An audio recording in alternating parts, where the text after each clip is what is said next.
हालेलुया। आज तपाईँ र म जब हामी येशूको आराधना गर्छौँ, जब हामी परमेश्वरको आराधना गर्छौँ, आज हाम्रो हरेक बन्धनहरू तोड्नुहुनेछ येशू। आज हाम्रो हरेक चोटहरू निको बनाउनुहुन्छ, आत्माले शरीरमा लागेका चोटहरू निको बनाउनुहुन्छ, किनभने तपाईँ र मेरो जीवनमा परमेश्वरले नयाँ काम गर्दै हुनुहुन्छ। हालेलुया। आज हामी यहाँबाट फर्किएर जाँदै गर्दा प्रभु मेरो जीवनमा तपाईँले नयाँ काम गर्नुहुँदैछ। हालेलुया।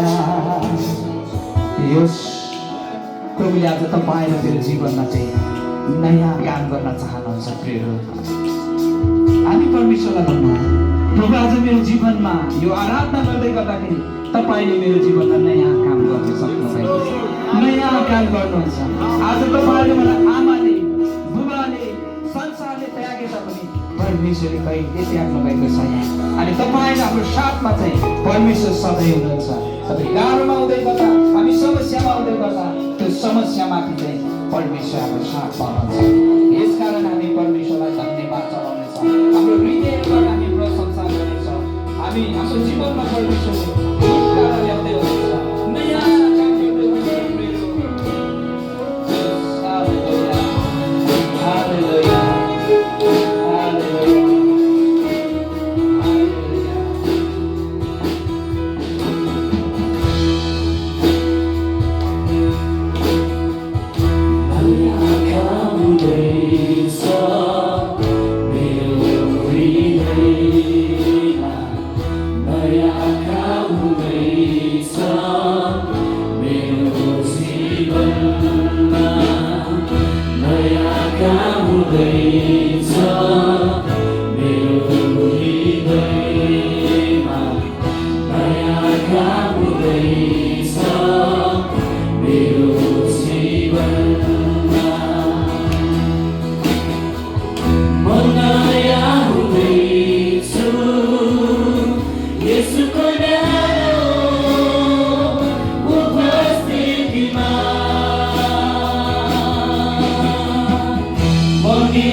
Your